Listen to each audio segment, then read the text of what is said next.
afternoon. I'm your South Florida lawyer, Patrick McGeehan, and I am your best friend at your worst time. Another great question regarding my DUI video I put out the other day. Somebody says, do you have to be driving to be arrested for DUI? Well, DUI is driving under the influence. But in Florida, the statute allows for prosecutions for DUI if you're in active control of the vehicle. So I've seen people arrested for being passed out in the vehicle with the keys in the ignition, the engine running. Keys in the ignition without the engine running.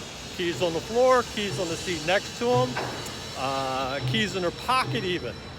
I've seen people arrested in the driver's seat, the passenger seat, and the rear seat. So what is the key to this? It's the keys. So if you pass out in your car, make sure your keys are nowhere to be found. If you think it's doing the right thing, sleeping in the car, I would tend to agree with you, but they will arrest you. If you have the keys anywhere around, you're able to control that vehicle.